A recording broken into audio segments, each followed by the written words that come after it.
শুভ সকাল। শ্রী শ্রী বাবা ঠাকুরের চরণে শতকোটি প্রণাম।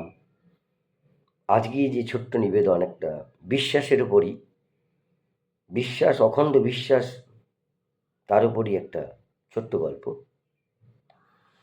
এক গুরুদেব ছিল, প্রত্যেক শিষ্যের বাড়িতে বাড়িতে ঘুরে বেড়াতেন, আর তাদের থেকে জাগতিক ওনার যে প্রাপ্তি সেগুলো পূরণ করতেন। ছট কপট যত রকম আছে, ছল, তা সাজা সাধু, সেই রকম আর কি, ভণ্ড গুরুদেব। একটা শিষ্যের এরম ঘুরতে ঘুরতে একজন শিষ্যের বাড়িতে এসছে। শিষ্য বলছে যে, গুরুদেব, আমার ভগবান দর্শন হচ্ছে না, কি করি বলুন তো। তোর বাড়িতে কে কে আছে? বলে, আমি আর আমার এইটা ভেড়া। শিষ্যের বাড়িতে খাওয়া দাওয়া করে বলছে, বিকেলবেলা বলবো তোকে কি করে ঈশ্বর দর্শন হবে। খাওয়া দাওয়া ভালো মতো খেয়েছে, খেয়েটাই বলছে বিকেলবেলা যাওয়ার সময় যে, তুই ভেড়াটার মধ্যেই বিষ্ণুকে রাখ, তোর বিষ্ণু দর্শন হবে। ওই তাই নাকি? বলে, হ্যাঁ, পরে তুই দেখ, পরে বলবি আমাকে। বলে গুরুদেব চলে গেল হাসতে হাসতে আবার কার সন্ধানে। ও কি করলো, গুরুদেবের কথাটাকে একেবারে নিষ্ঠার সঙ্গে গুরুদেব বাণী, বেদ বাক্য, ভগবানের বাণী হিসেবে করতে করতে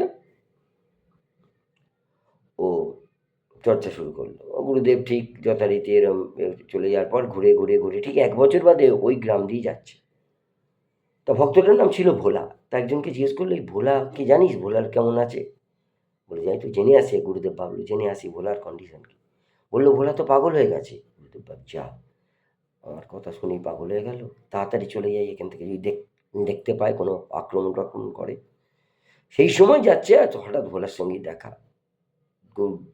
এসে গুরুদেবের পায়ে জড়িয়ে ধরে, গুরুদেব, আপনার কথা শুনে আমার বিষ্ণু দর্শন হয়েছে আমার ভেড়ার মধ্যে। গুরুদেব মনে মনে হাসছে, পুরোই পাগল হয়ে গেছে। বলছে, কিন্তু একটা কথা, আপনাকে দেখে যেতে হবে।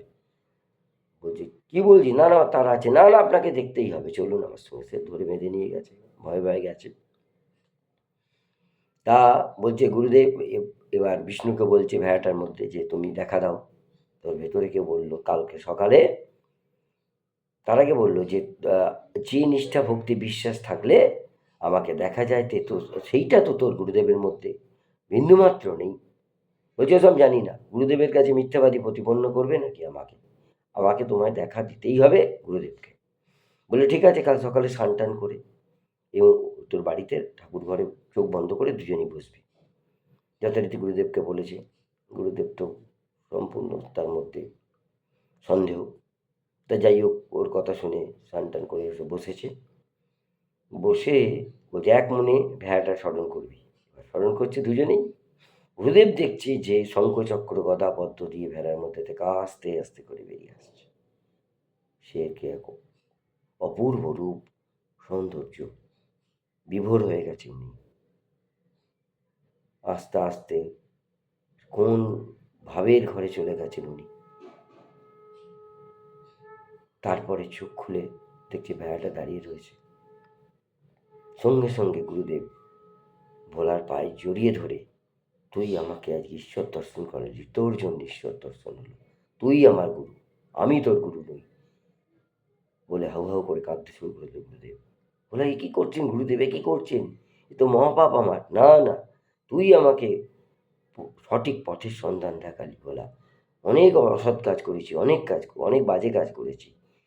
এমন শিষ্য পেয়ে আমি নিজে উদ্ধার হয়ে গেলাম, জীবন আমার ধন্য।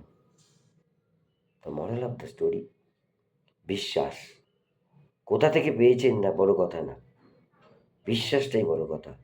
এবং সেই বিশ্বাসের সঙ্গে, নিষ্ঠার সঙ্গে, সেইভাবে সে তার ধর্মচর্চার মাধ্যমে নিজেও দেখলো, ঈশ্বরকে দর্শন করে।